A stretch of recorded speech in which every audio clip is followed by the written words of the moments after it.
Bonjour à tous, bienvenue dans ce nouveau podcast présenté par Popex, actualité et analyse des idéologies, des discours, des mouvements populistes, extrémistes et complotistes.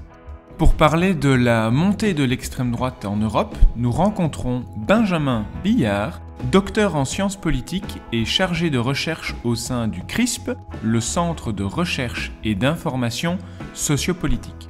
Bonjour Benjamin. Bonjour. Benjamin, tu as défendu ta thèse de doctorat. Elle portait sur l'influence des partis politiques d'extrême droite, leur influence sur la fabrication des politiques publiques en Suisse, en France et en Belgique. Peux-tu nous en dire quelques mots ? Oui, bien sûr. Alors brièvement, ce sont des formations politiques d'extrême droite qui sont très importantes à étudier aujourd'hui compte tenu de leur évolution, notamment sur le plan électoral, des évolutions assez contrastées, d'où le choix d'ailleurs de cas comme la Suisse où l'extrême droite participe au pouvoir déjà depuis de très nombreuses années, depuis plusieurs décennies en réalité, la France où on voit que l'extrême droite s'accélère en termes électoraux, et puis le cas flamand qui, lorsque j'ai entamé cette thèse, était encore particulièrement faible avec seulement 3 sièges à la Chambre des représentants. Nous étions entre 2014 et 2019. Alors, singulièrement, la question était de se dire, s'ils sont si importants, s'ils ont une place si importante, cruciale au sein de la société, quelle influence ils exercent considérablement, éventuellement, sur les politiques publiques et sur les processus de fabrique des politiques publiques, depuis la mise à l'agenda de certains enjeux, de certains thèmes, par exemple migratoires et également sécuritaires, qui étaient au cœur de mes travaux, jusqu'à l'adoption de décisions concrètes qui vont impacter les citoyens. Ce que j'ai pu observer, c'est que, effectivement, ces 3 cas de partis, l'UDC en Suisse, le Front National, comme on l'appelait encore alors en France, et le Vlaams Belang en Belgique, parviennent tous les 3, malgré leur rapport distinct, différencié par rapport au pouvoir, à exercer une influence en termes de politique publique. Alors évidemment, une influence très différente, on a un cordon sanitaire à la fois politique et médiatique en Belgique francophone, typiquement, qui va limiter la marge de manœuvre de ces formations, mais qui vont réussir à travers des moyens différents, à travers une manière contournée d'exercer cette influence, de manière plus indirecte, mais à exercer véritablement une influence. Voilà en quelques mots ce qu'on peut dire, ce qui nous permet d'insister davantage encore sur la nécessité de mieux comprendre ces partis, puisque on comprend qu'ils ne sont pas nécessairement importants en termes électoraux, mais qu'ils parviennent aussi, qu'ils soient au pouvoir ou non, à exercer une influence. Ton ouvrage, L'influence invisible, est publié aux éditions Peter Lang. Tu as aussi récemment rédigé au CRISP 2 numéros thématiques intitulés « La lutte contre l'extrême droite en Belgique ». Avant de continuer notre échange, laisse-moi te poser une première question. Nous utilisons tous les mêmes mots, les mêmes termes, mais parfois nous les comprenons ou nous les interprétons différemment. Pour bien commencer cet échange, peux-tu nous expliquer comment définir l'extrême droite, ou autrement dit, quelles sont les spécificités d'un discours d'extrême droite ou d'un parti politique d'extrême droite ?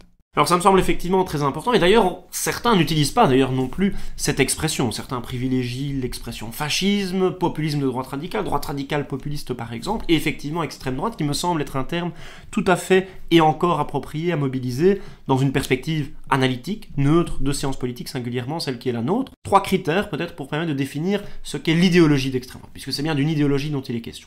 Et quand on parle d'idéologie, en réalité on pense à une manière de juger le monde, une vision du monde tel qu'il est actuellement, là maintenant. Deuxième élément, c'est une vision du monde tel qu'il devrait être, c'est bien une perspective normative qui caractérise une idéologie. Troisième élément, c'est un programme d'action pour passer du monde tel qu'il est vers un monde tel qu'il devrait être. Alors si on applique ça à l'extrême droite, premier élément, la vision du monde tel qu'il est, c'est une vision du monde qui repose sur un inégalitarisme profond entre différentes, par exemple, races. Alors on parle moins de races aujourd'hui, l'arsenal juridique nous y contraint d'ailleurs notamment, entre des races, des cultures, des civilisations, des ethnies, des religions éventuellement aussi, et on va ainsi distinguer certaines catégories de la population selon ces différents critères, voire même les hiérarchiser, en supposant que certaines sont supérieures à d'autres. Premier élément. Deuxième élément, c'est une vision du monde telle qu'il devrait être, qui repose sur un nationalisme très fort. Un nationalisme très fort, qu'on va parfois qualifier de nativisme d'ailleurs. Le nationalisme, c'est à la fois un nationalisme peut-être régionaliste, c'est le cas du Vlaams Belang en Belgique, ça a été le cas de la Ligue du Nord, l'ancêtre de la Ligue ou de la Lega aujourd'hui, en Italie, dirigé par Matteo Salvini également, qui souhaitait l'autonomisation, voire l'indépendance d'un territoire par rapport à un ensemble plus large. Mais le nationalisme, c'est aussi une volonté d'homogénéisation ethnique, raciale, culturelle, civilisationnelle, religieuse, pour reprendre les critères que j'ai mobilisés dans un premier temps, au sein d'un territoire. Ce qui veut dire que les extrêmes droites, classiquement, sont toutes par essence nationalistes, avec la volonté par exemple de réserver les biens sociaux, logements sociaux, allocations familiales par exemple, aux purs éléments nationaux de la société. Ayant dit cela, ça ne veut pas dire, à l'inverse, que tous les nationalismes sont d'extrême droite. On retrouve des formations nationalistes de droite, la NVA par exemple en Belgique, des formations nationalistes qui peuvent même être catégorisées de gauche. Pensons à la formation Spirit, qui a vu le jour dans la foulée de la disparition de la Volksuni en septembre 2001. Et donc on a ainsi un nationalisme qui n'est pas systématiquement d'extrême droite, mais à nouveau l'extrême droite, elle, est systématiquement de type nationaliste. Troisième élément, on l'a évoqué, c'est un programme d'action qui globalement est dit radical, c'est-à-dire refus du compromis, parce que la volonté réelle, c'est de mettre en place un programme qui va pouvoir concrétiser cette vision nationaliste de la société en révisant, en réformant la société à la racine. Si on revient sur l'expression latine du terme radical, radix, la racine, c'est la volonté véritablement d'aller à la racine en profondeur, en termes de réforme, d'où le refus du compromis par rapport à toute une série de thématiques. Voilà comment je définirais cette idéologie d'extrême droite sur la base de trois critères bien précis, bien déterminés. Ayant dit cela, on comprend bien évidemment qu'on peut retrouver différents types de formations d'extrême droite. Des formations qu'on qualifie parfois de partis populistes de droite radicale, qui sont un sous-type, si on veut, d'extrême droite. C'est le Vlaams Belang en Belgique, c'est la Lega en Italie, c'est le Rassemblement National en France, le PVV aux Pays-Bas ou encore le FPO en Autriche par exemple. Et puis on peut distinguer des formations beaucoup plus radicales encore, beaucoup plus extrêmes, qui vont challenger directement les fondements même de la démocratie. On peut penser au parti Obdoré par exemple, de type néo-nazi en Grèce, qui a été d'ailleurs reconnu l'an dernier comme étant une organisation de type criminel. Tu mobilises 3 critères pour définir l'extrême droite: l'inégalitarisme, le nationalisme et le radicalisme. Tu nous apprends aussi que les discours des partis d'extrême droite évoluent, notamment ces dernières années avec la mise en place d'une législation visant à lutter contre l'incitation à la haine raciale. Et ceci m'amène à te demander si les partis politiques d'extrême droite aujourd'hui sont-ils les mêmes que les partis politiques d'extrême droite d'hier ? Alors pour la plupart des partis d'extrême droite, ceux qui de plus en plus se rapprochent, voire exercent le pouvoir, effectivement il y a une évolution. Une évolution principalement depuis la Seconde Guerre mondiale en réalité, et j'ai tendance à différencier 4 grandes vagues dans le développement de l'extrême droite, et je ne suis pas le seul à le faire évidemment, depuis la Seconde Guerre mondiale. La première, c'est dans l'immédiat après-guerre, dans les années 40, début des années 50, une incapacité de l'extrême droite à se remobiliser, à se structurer, avec notamment l'interdiction de certaines formations d'extrême droite. Pensons au début des années 50 à l'interdiction du Parti socialiste du Reich, qui rassemblait des anciens nazis en Allemagne par la Cour constitutionnelle allemande. C'est un élément fort qui nous indique l'incapacité de l'extrême droite à se mobiliser. L'histoire est encore récente évidemment à cette période. Deuxième phase, nous sommes encore dans les années 50 jusque le début des années 70, c'est une capacité de l'extrême droite à réussir à essaimer à gauche à droite, à se structurer, mais généralement de manière court-termiste, je dirais. Un exemple assez illustratif, c'est en 1956 le parti de Pierre Poujade en France. Le parti de Pierre Poujade qui parvient à faire élire d'ailleurs dans ses rangs le tout jeune élu, le plus jeune élu de l'Assemblée nationale à l'époque, qui est Jean-Marie Le Pen, qui deviendra plus tard le président du Front national, bien sûr, au début des années 70. C'est la deuxième vague. Troisième vague, là en réalité l'extrême droite, on est au début des années 70 jusqu'à la fin des années 90 grosso modo, et ces vagues se superposent bien entendu, c'est une capacité de l'extrême droite non plus seulement à se développer dans le court terme, mais véritablement à se structurer, à s'enraciner dans la société de manière durable. Et on observe cela avec le Front national depuis le début des années 70, avec le Vlaams Blok, l'ancêtre du Vlaams Belang aujourd'hui, à partir de 1979, avec l'Union démocratique du centre en Suisse, et toute une série d'autres formations d'extrême droite telles que celle-là, qui parviennent véritablement à prendre petit à petit leur place dans le paysage partisan national au sein de différents pays. Et puis la quatrième phase, et je pense véritablement que c'est dans celle-là que nous sommes encore aujourd'hui plongés, et ce depuis la fin des années 90, c'est une phase qui vise à, ou en tout cas qui concrétise la légitimation de l'extrême droite, en tout cas dans une certaine mesure, elle n'est pas encore légitimée totalement au sein de différents pays, mais la légitimation de l'extrême droite à travers différents processus, notamment de dédiabolisation, de normalisation comme on les qualifie généralement, et on pourrait y revenir, mais avec un objectif bien précis qui est non plus seulement d'exercer une influence depuis l'extérieur sur les politiques publiques à travers les partis politiques déjà présents au sein des institutions, mais avec la volonté ferme, établie et assumée, ce qui n'a pas été toujours le cas, d'exercer le pouvoir à proprement parler. Et on voit ainsi un certain nombre de formations politiques qui s'en rapprochent de manière assez importante, voire qui l'exercent. En 2002, on a une formation d'extrême droite qui exerce, alors seulement pour une très courte période de temps, le pouvoir aux Pays-Bas. On a des formations d'extrême droite qui exercent le pouvoir en Autriche depuis le début des années 2000, en Italie, c'était encore dans les années 90, et puis depuis lors, et certainement depuis octobre dernier avec le gouvernement Meloni à nouveau, la Bulgarie, l'Estonie, la Slovaquie, on peut penser à toute une série de pays où l'extrême droite a exercé le pouvoir. Et ça, c'est véritablement nouveau depuis la Seconde Guerre mondiale, parce que ce n'est pas anodin, c'est le résultat d'une stratégie de normalisation, de dédiabolisation, visant à faire paraître finalement ces formations comme étant assez similaires à d'autres formations dites de gouvernement. Tu parles de différents partis politiques. En France, Marine Le Pen, la présidente donc du Rassemblement national jusqu'en 2021, Marine Le Pen présente son parti comme le défenseur de la démocratie directe, le défenseur de l'égalité homme-femme, le défenseur de la laïcité. Alors, historiquement, ces thèmes ne sont pas des thèmes portés par l'extrême droite. Pouvons-nous donc toujours qualifier le Rassemblement national de parti politique d'extrême droite ? Pour moi, oui, puisqu'en réalité, si on analyse les programmes électoraux ou les discours globaux de ces formations, typiquement du Rassemblement national aujourd'hui, ils ont très peu changé depuis les années, début des années 70 lorsqu'il est fondé, ou depuis les années 80.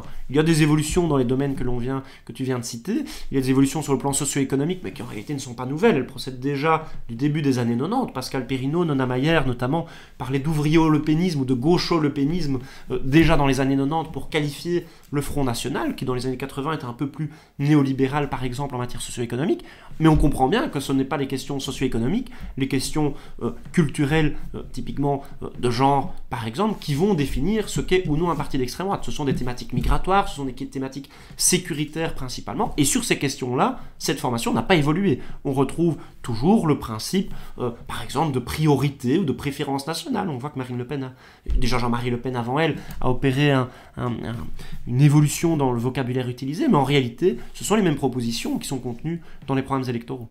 Autre exemple, ces derniers mois, les médias ont beaucoup parlé des démocrates de Suède et de leur président Jimmy Åkesson. Nous pouvons ici aussi nous poser la même question. Jimmy Åkesson se présente comme opposé au racisme et opposé à la violence. Comment comprendre, selon toi, ce parti ? Comment comprendre ce type de discours ? Et comment comprendre le nom même du parti, les démocrates de Suède ? Alors il y a plusieurs choses à en dire. La première, c'est que beaucoup de partis d'extrême droite se présentent comme étant démocrates ou démocratiques. Ça, c'est un premier élément. Le deuxième élément qui va être assez intéressant avec les démocrates de Suède, c'est que c'est une formation fondée au début des années 80 par des néo-nazis, ouvertement. Donc ce n'est pas une formation qui, historiquement, était une extrême droite plutôt modérée. C'était une extrême droite extrêmement dure, néo-nazis, suprémacistes blanches également, qui se développe en Suède, et qui a réussi, à partir de la moitié des années 90, et surtout depuis 2005 et l'accession de Jimmy Åkesson au pouvoir au sein de cette formation politique, de procéder à un lissage du parti, en termes de discours, en termes d'expulsion des éléments les plus historiques, les plus néo-nazis du parti par exemple, avec l'objectif de se présenter à nouveau comme étant respectable, comme étant un parti normal, de la même manière que les autres formations politiques qui participent au jeu électoral en Suède. Et donc on a un cas extrêmement intéressant ici, puisqu'on voit qu'il y a une évolution certainement qui est opérée en la matière, pour cette formation qui pour le coup n'a pas changé de nom depuis le début des années 80, comme l'a fait par exemple Marine Le Pen, dans une stratégie similaire de dédiabolisation, de normalisation.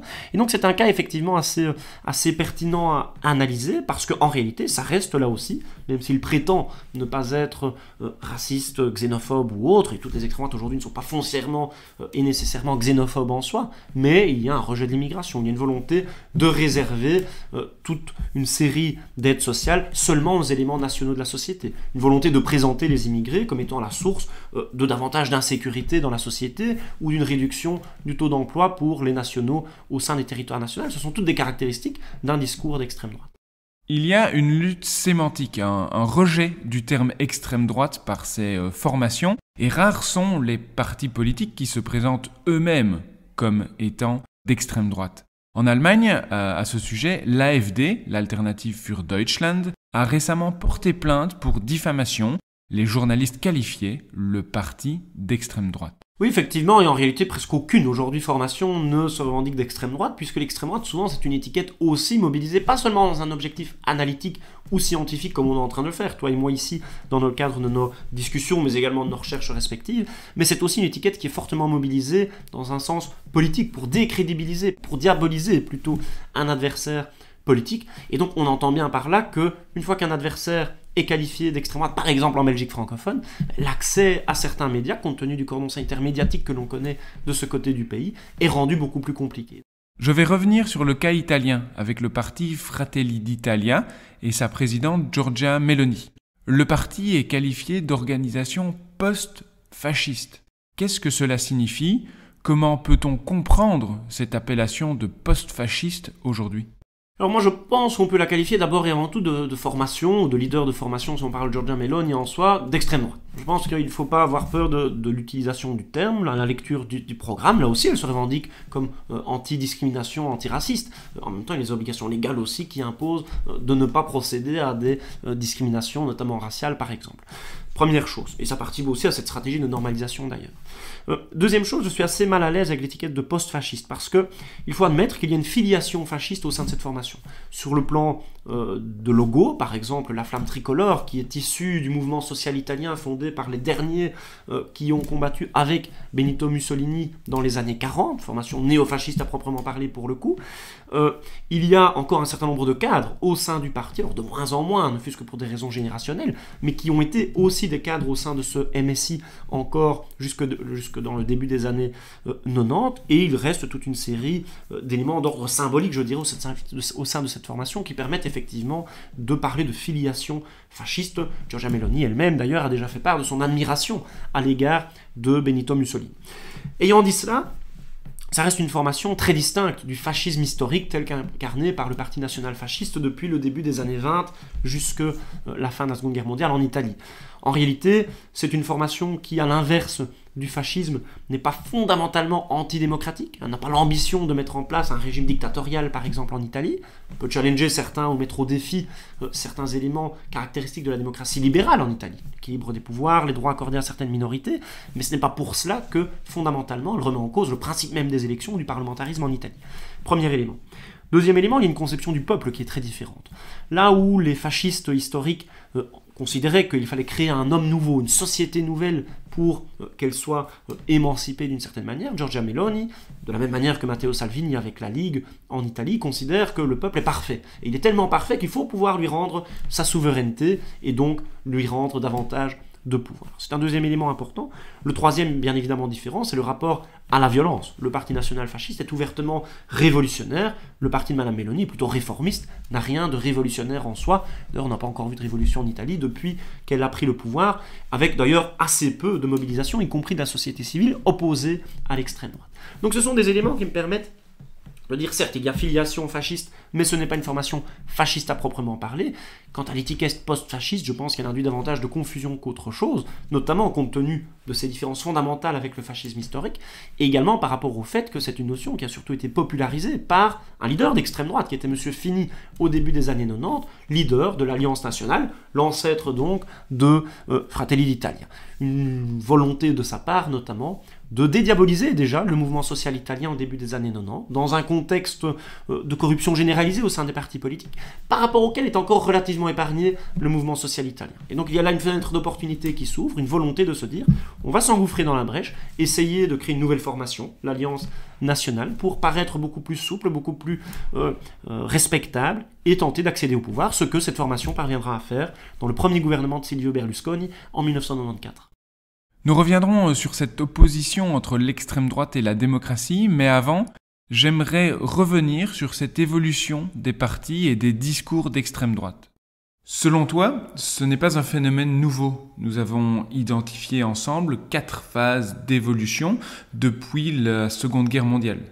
Pourtant, comment expliquer aujourd'hui cette montée en puissance à la fois au niveau national et européen ? Quels sont selon toi les facteurs qui expliquent la montée de l'extrême droite ? Est-ce que l'aspect économique, les crises économiques, sont-elles les seules façons de comprendre la montée de l'extrême droite ? Alors ce n'est certainement pas l'unique façon d'y répondre, en tout cas, dans le sens où, effectivement, les crises socio-économiques, crises économiques et financières, pensons à celle de 2008 par exemple en Europe, entre autres, ont permis effectivement de booster certaines formations d'extrême droite qui jouaient effectivement sur les peurs, les craintes ou le vécu, même comme en Grèce, sur le plan socio-économique de la population, faisant face à toute une série de difficultés et étant plus perméable à certains discours qui laissent à penser que l'immigration va encore rendre davantage ou encore accroître les difficultés vécues par cette population.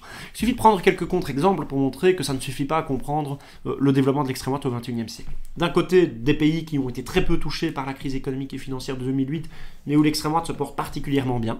On a déjà cité la Suède, on peut penser à la Norvège également, on peut penser certainement à la Suisse avec l'Union démocratique du centre, qui est la première formation politique à la Chambre basse, Conseil national en termes de suffrage exprimé depuis plus de 20 ans aujourd'hui. On voit très bien que le lien socio-économique n'est pas automatique. A l'inverse, prenons certains pays qui ont été particulièrement touchés par la crise économique et financière de 2008, l'Irlande, l'Islande, jusqu'à il y a peu encore l'Espagne et le Portugal, où l'extrême droite a eu beaucoup de difficultés à se développer. Je dis jusqu'à il y a peu, puisque depuis 2013, en Espagne, on a un nouveau parti d'extrême droite, Vox, qui se développe particulièrement bien, et au Portugal, depuis encore moins longtemps, on a un parti d'extrême droite, Chega, qui parvient à engranger aussi des résultats plutôt intéressants pour ce qui le concerne, et qui pourrait effectivement remettre en cause cette question. Donc le critère socio-économique est important, mais n'explique pas tout à lui tout seul, et d'ailleurs certaines recherches ont pu le démontrer, notamment menées par Hans-Peter Krisi et Takis Papas, chercheurs l'un et l'autre en sciences politiques. Il y a d'autres critères, bien entendu. On peut penser à un critère qui, pour moi, est beaucoup plus important encore, plutôt de nature politique. En réalité, c'est la crise de la démocratie représentative, qui est déjà pointée du doigt par toute une série de nos collègues, notamment dans nos universités, depuis la fin des années 70 en réalité, où on voit que la population, les citoyens, les citoyennes de plus en plus expriment une certaine méfiance à l'égard non seulement de leurs élus, mais également du fonctionnement même de la démocratie représentative. Et ça, c'est assez important, parce que c'est ce qui explique aussi le fait qu'on va pouvoir se tourner vers des formations extrêmes, pas seulement, mais notamment d'extrême droite. Et on voit effectivement qu'aujourd'hui, les électrices et les électeurs des formations tant d'extrême gauche que d'extrême droite sont celles et ceux dotés du plus faible niveau de confiance à l'encontre de la démocratie. On a encore pu le vérifier en Belgique lors du scrutin du 26 mai 2019, le dernier scrutin que l'on a connu. Et donc je pense que ça, c'est un autre critère extrêmement important qui vise à comprendre pourquoi l'extrême droite se développe si bien dans toute une série de pays. Évidemment, à cela, on peut rajouter toute une série de critères plus contextuels, je dirais, des crises migratoires. Par exemple, l'annonce d'Angela Merkel d'accueillir 1 million de réfugiés dans le cadre de la crise des réfugiés syriens il y a quelques années a permis indubitablement à l'AfD, cette formation d'extrême droite, il faut pouvoir l'appeler comme elle est, de se développer. En Italie aussi, la gestion migratoire, notamment par l'Union européenne, et le fait d'avoir, il faut l'admettre, laissé l'Italie dans une certaine mesure livrée à son propre sort, en étant en première ligne face à une immigration très importante, a permis aussi de renforcer certaines attitudes anti-immigration au sein de la population italienne. Donc c'est l'ensemble de ces facteurs, je pense, qui permettent effectivement de comprendre le développement de l'extrême droite aujourd'hui. Ajoutez à cela qu'il y a effectivement en France, on a pris cet exemple, mais dans tous ces pays, une volonté de l'extrême droite de se normaliser. Et donc à partir du moment où vous n'êtes plus perçu comme un danger, ou en tout cas dans une moindre mesure à l'encontre de la démocratie, mais pour toute une série d'électeurs, c'est moins difficile de franchir le pas et de voter pour vous. Dans leur discours, les partis d'extrême droite jouent sur les émotions. Les partis d'extrême droite agitent la peur de perdre son travail, la peur de perdre certains de ses avantages socio-économiques, mais aussi la peur de perdre ses traditions ou sa culture. Elle a la prétention d'amener des réponses par rapport au fait, effectivement, que l'immigration va causer davantage d'insécurité de l'emploi. L'immigration va causer davantage d'insécurité en matière socio-économique. L'immigration va causer davantage d'insécurité, même de logement, va causer davantage d'insécurité, y compris sur le plan sécuritaire. Et donc, effectivement, elle entend limiter l'immigration notamment, ce n'est pas le seul élément qui caractérise l'extrême droite, mais enfin, il est assez central pour répondre à toutes ces craintes, qu'elles soient vécues. Le cas grec est assez illustratif, la population grecque a connu des difficultés très importantes, notamment sur le plan socio-économique, ces dernières années, depuis la crise économique et financière, à nouveau notamment de 2008, mais il y a aussi une série de pays qui ne connaissent pas fondamentalement ces difficultés, mais qui ont peur de les perdre. C'est un premier élément, c'est la difficulté d'une perte, je dirais d'une certaine manière, de certains acquis, notamment patrimoniaux. Je reprends ce terme parce que Dominique Régnier, politologue français à Sciences Po Paris, utilise cette notion de populisme patrimonial pour distinguer un patrimoine matériel, celui qu'on vient d'évoquer notamment en matière d'emploi, de sécurité, d'un patrimoine immatériel qui est davantage culturel. Et donc l'extrême droite joue aussi, l'extrême droite populiste, joue aussi sur les peurs d'une perte de repères culturels au sein de la société. Le fait de voir moins de clochers mais plus de mosquées, par exemple, c'est un élément sur lequel joue l'extrême droite pour tenter effectivement d'engranger davantage de résultats de suffrage. Et connais-tu des États en Europe où l'extrême droite serait inexistante? Comment l'expliquerais-tu? Alors il y a des partis d'extrême droite dans tous les États, je pense, mais certains qui restent complètement marginaux, dans l'incapacité de se développer. Il reste quelques États, pensons à l'Islande, à l'Irlande, le Luxembourg, un plus petit pays, pour rester dans les petits pays, Malte également. Et puis si on prend des régions au sein de certains pays, on a un cas formidable en Belgique, avec la Flandre, où l'extrême droite était, le 26 mai 2019, le deuxième parti de Flandre, et où est aujourd'hui depuis plus de 3 ans la première formation politique dans la majorité des sondages qui sont menés depuis lors, alors que dans le reste de la Belgique, côté germanophone, côté francophone, tant en Wallonie qu'à Bruxelles, l'extrême droite reste complètement marginale. Comment expliquer cette absence d'extrême droite en Wallonie, ou, posé autrement, le Wallon serait-il moins raciste? Alors ce sont deux questions distinctes mais qui effectivement se complètent. Premier élément, en termes d'attitude politique, il n'y a pas foncièrement, et certaines études ont pu le démontrer, de différence entre un Wallon et un Flamand typiquement. Parfois un peu plus au niveau de Bruxelles, ce qui est lié à la composition sociologique aussi de la population bruxelloise. Mais en matière effectivement de peur, de crainte par rapport à l'immigration par exemple, il n'y a pas d'énorme différence entre un Wallon et un Flamand. Ça veut dire que ce n'est pas tant du côté de la demande électorale qu'il faut regarder, ça veut dire qu'il y a une demande en réalité qui s'exprime, c'est plutôt du côté de l'offre d'une certaine manière. Et donc ce qu'on peut observer, c'est qu'on a des partis d'extrême droite en Belgique, pensons en Nation qui existe aujourd'hui depuis 23 ans, pensons au nouveau parti Chez Nous qui essaye de s'implanter depuis plus d'une année maintenant, pensons à toute une série d'autres formations, Agir, le Parti Populaire qui a réussi à engranger quelques parlementaires dans sa courte histoire, mais néanmoins avec des difficultés généralement majeures. D'une part, ils sont marqués par une incapacité à se structurer et surtout par des divisions très importantes. Le Front National en Belgique, qu'on a connu depuis 1985, a été caractérisé par des dizaines et des dizaines de scissions. Le plus importante est sans doute le Front Nouveau de Belgique de Marguerite Bastien à la fin des années 90. L'incapacité aussi à se rassembler derrière un leader suffisamment charismatique. Ce sont des éléments qui expliquent la difficulté de l'extrême droite à se mobiliser.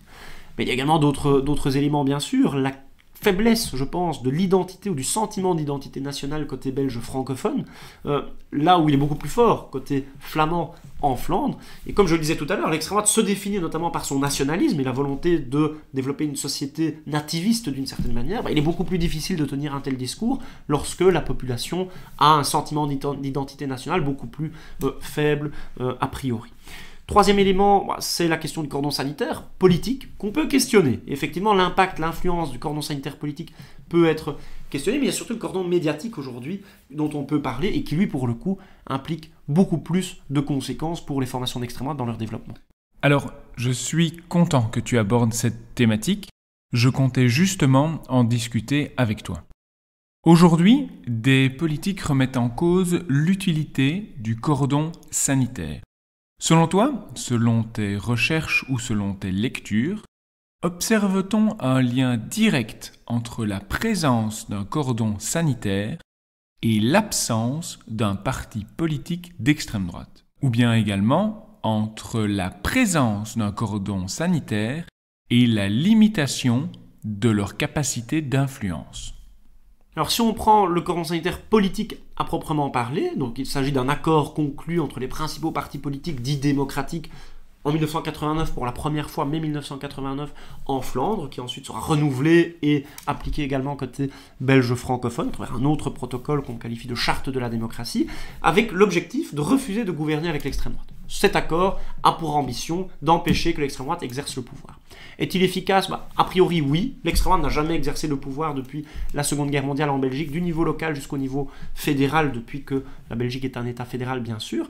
Est-ce qu'il empêche complètement le développement de l'extrême droite? Non. Il suffit de regarder la courbe électorale du Vlaams-Blok puis du Vlaams-Belang dans les années 90 et 2000 pour voir qu'elle ne fait que progresser. Jusque 2004, lors des élections communautaires flamandes, parvient à obtenir un score tout à fait inédit, à devenir la deuxième formation politique de Flandre derrière le cartel CDN-VNVA. Et donc on voit que ça n'empêche pas le développement électoral de formations telles que celle-là, ça empêche par contre leur participation au pouvoir.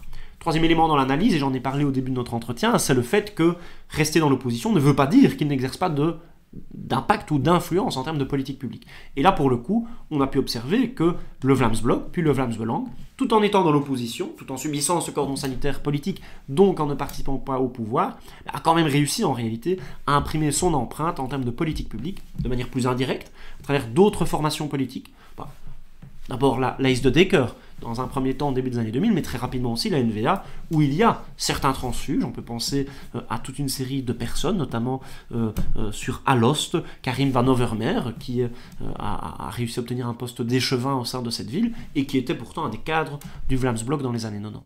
J'en arrive à ma question de la présence des partis politiques d'extrême droite au sein des parlements et des gouvernements. En Autriche, comme c'était le cas dans le passé, ou aujourd'hui en Italie, des partis d'extrême droite siègent au sein des exécutifs et disposent de plusieurs postes ministériels. Quel est l'impact de ces partis sur les politiques publiques proposées? Y a-t-il cette volonté de déconstruction ou de destruction des institutions démocratiques comme c'est souvent présenté? Non, justement, et c'est pour cela que je disais qu'après avoir défini l'extrême droite tout à l'heure, je disais on peut la décliner de beaucoup de manières, et l'extrême droite dominante aujourd'hui, le sous-type d'extrême droite, c'est celui qu'on qualifie parfois de populiste de droite radicale. Pierre-André Taguieff parle de national-populisme par exemple, qui se distingue de formations plutôt fascistes ou néo-nazis, par exemple, qui elles remettent fondamentalement en cause la démocratie. En réalité, ces formations, par exemple le Vlaams-Belang, le PVV, l'AfD qu'on a cité également, les démocrates de Suède, la Fratelli d'Italia ou la Lega, par exemple, sont des formations d'extrême droite, mais qui vont respecter le cadre démocratique. Ils vont respecter le fondement même, je dirais, de la démocratie, par exemple, ces institutions. Là où il y aura plus grande menace, c'est sur les principes libéraux de la démocratie. L'équilibre des pouvoirs, les droits accordés aux minorités sexuelles, religieuses, ethniques, par exemple. Je pense par exemple aux Roms en Hongrie ou en Bulgarie, pour ne prendre que ces exemples. Et là, on voit par contre qu'il y a davantage de menaces qui planent en termes démocratiques. Parce que, effectivement, l'accès de l'extrême droite au pouvoir tend à faire évoluer les démocraties libérales en des démocraties illibérales. Par exemple, à travers des mesures qui remettent en cause la liberté absolue en tout cas, ça reste un régime démocratique, mais de la presse, ou des médias de manière beaucoup plus générale, ou qui remettent en cause l'équilibre des pouvoirs, notamment par rapport au pouvoir judiciaire. Pour éviter toute confusion, quand tu utilises le terme libéral, c'est bien d'un point de vue politique et pas économique que tu le mobilises. Oui, bien sûr, oui. Ce n'est pas le libéralisme économique capitaliste, par exemple, qui est utilisé, c'est véritablement un ensemble de valeurs, l'équilibre des pouvoirs, les droits accordés à certaines minorités, le respect de l'état de droit, par exemple, le refus d'un état policier. C'est l'ensemble de ces valeurs qui font aujourd'hui partie de la notion, de la définition de démocratie, en tout cas au sein de l'Union européenne.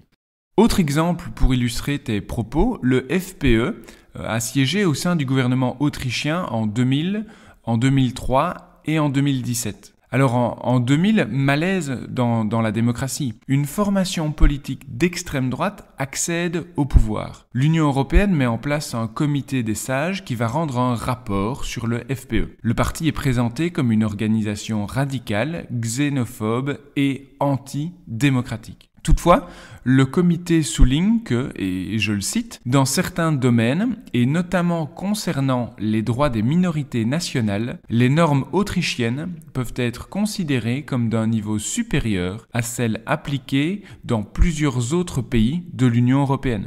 Fin de citation. Quelle est ta réaction par rapport à ce rapport et à cela ? Alors, on a effectivement toute une série de mesures, alors soit à l'égard de minorités existantes au sein du territoire national, soit par rapport à une population immigrée, où on voit effectivement, lorsqu'elles accèdent au gouvernement, directement dans le programme de gouvernement, mais l'empreinte de l'extrême droite. Alors, c'est pas systématique. Un cas, c'est lorsque le parti Écreux, qui accède au pouvoir en Estonie il y a quelques années, ça devait être en janvier 2019, si ma mémoire est bonne, on peut lire dans l'accord de gouvernement une volonté de refuser les quotas de réfugiés imposés par l'Union européenne. C'est une trace directe, claire, qui figurait dans les programmes électoraux de ce parti d'extrême droite, que l'on retrouve dans l'accord de gouvernement. A l'inverse, il y a certains partis d'extrême droite qui accèdent au pouvoir, mais où on voit beaucoup moins l'empreinte en matière migratoire ou sécuritaire. Je pense au cas norvégien il y a quelques années, où lorsque l'extrême droite accède au pouvoir, finalement, il n'est pas question d'immigration dans l'accord de gouvernement. Et la seule occurrence qui est faite dans cet accord quant à l'immigration, c'est de dire qu'elle contribue à la santé économique du pays. Donc on voit que ce n'est pas tout à fait un discours d'extrême droite. En réalité, c'est surtout ses positions en matière socio-économique et surtout fiscale que ce parti extrême droite arrive à imprimer dans l'accord de gouvernement. Donc on voit que c'est assez variable selon les pays, selon les cas. Et si on reprend très concrètement en termes de résultats, pas seulement en termes de décision, mais d'output, en termes de résultats, d'impact des politiques publiques, le cas de l'Italie ces dernières décennies, l'extrême droite a été au pouvoir plusieurs fois, à plusieurs reprises, certains collègues, notamment Christophe Bouillot de l'Université de Grenoble, ont pu démontrer que si les mesures visant à restreindre davantage l'immigration se sont multipliées, en réalité l'immigration durant la période lors de laquelle l'extrême droite était au pouvoir, elle a augmenté. Donc on voit qu'effectivement il faut pouvoir nuancer les impacts de l'extrême droite au pouvoir. Pour accéder au pouvoir, les partis politiques cherchent à faire des alliances avec d'autres formations. Mais dans certains cas, les partis politiques d'extrême droite peuvent ne pas siéger au sein du gouvernement tout en soutenant le gouvernement. C'est le cas des démocrates de Suède, mais aussi par le passé du PVV de Geert Wilders aux Pays-Bas. Alors quel est l'impact de ces partis sur les gouvernements, sur les enjeux politiques ? En réalité, il est extrêmement important cet impact et ce n'est pas pour rien qu'ils le font. Il y a effectivement le cas néerlandais entre 2010 et 2012 avec Geert Wilders et le PVV qui soutient depuis l'opposition un gouvernement minoritaire. Souvenons-nous d'ailleurs que c'est aussi Geert Wilders qui fait tomber à cette époque le gouvernement minoritaire et donc on voit qu'il a déjà un impact sur la survie même du gouvernement. Premier exemple. Deuxième exemple, peut-être le meilleur au niveau européen, c'est le cas danois, de 1998 à 2011 et puis de 2015 à 2019 avec une formation d'extrême droite, le Parti populaire danois, qui soutient depuis l'extérieur des gouvernements successifs minoritaires et qui parvient, lorsqu'on regarde les politiques publiques qui sont adoptées, à y laisser son empreinte de manière extrêmement forte. Par exemple, à travers une loi vite qualifiée de confiscation des bijoux par rapport aux demandeurs d'asile ou par rapport à certains textes visant à obliger les enfants immigrants d'apprendre la langue nationale et non leur langue d'origine à l'école par exemple. On voit ainsi la patte de l'extrême droite très concrètement sans qu'elle ne soit dans le gouvernement. Tout simplement, c'est d'elle dont dépend la stabilité du gouvernement et donc elle parvient à négocier son soutien depuis les bancs de l'opposition tout en n'assumant pas le rôle de parti de gouvernement et pouvant ainsi facilement garder un équilibre entre formation anti-establishment, anti-élite comme elle se présente elle-même, et formation d'extrême droite visant à néanmoins mettre en œuvre toute une série de ces propositions, ces promesses électorales. Si les partis d'extrême droite ont tout à y gagner, pourquoi selon toi les autres partis leur font-ils ce cadeau ? Parce qu'ils y ont aussi un intérêt eux-mêmes, par exemple parce que ça leur permet d'accéder au pouvoir. On a pu voir cela en Suède il y a quelques années où les partis de droite et de centre ont préféré rejoindre les bancs de l'opposition pour laisser le pouvoir à la gauche que de mettre sur pied un gouvernement minoritaire soutenu par l'extrême droite, même si elle avait déjà annoncé sa volonté de soutenir un gouvernement de droite et de centre-droit, je dirais. Et donc on voit qu'il y a une volonté de certains aussi d'aller au pouvoir et donc pour ce faire, être prêt à certains compromis avec l'extrême droite. Certains vont jusqu'à espérer que faire participer directement ou indirectement à travers un soutien depuis l'opposition, l'extrême droite à la gestion de la chose publique, permettra d'affaiblir ses scores ultérieurement. En réalité, lorsqu'on analyse le futur des formations d'extrême droite qui participent au pouvoir en Europe, on voit que c'est beaucoup plus nuancé que cela. C'est le cas pour certains, ça ne l'est pas pour d'autres. Laisse-moi revenir une dernière fois sur le cas de l'Italie, mais selon toi, que pouvons-nous attendre du gouvernement de Giorgia Meloni ? C'est difficile à anticiper, bien entendu. On a déjà vu la volonté de rassurer ses partenaires sur le plan italien, mais également et surtout sur le plan national et singulièrement sur le plan européen, à travers la désignation de certains ministres bien particuliers, l'ancien président du Parlement européen, M. Tajani par exemple, mais également à travers certaines déclarations lorsqu'il est devenu Premier ministre qui visent à rassurer l'Union européenne en disant que sa volonté n'est pas de sortir de l'Union européenne, mais simplement de participer à l'améliorer. Premier élément. Deuxième élément, et c'est dans le même temps d'une certaine manière, et c'est là l'équilibre qu'elle essaye de conserver, c'est de rassurer aussi son électorat qui a voté pour elle, parce que c'est une formation d'extrême droite, anti-immigration, anti-establishment.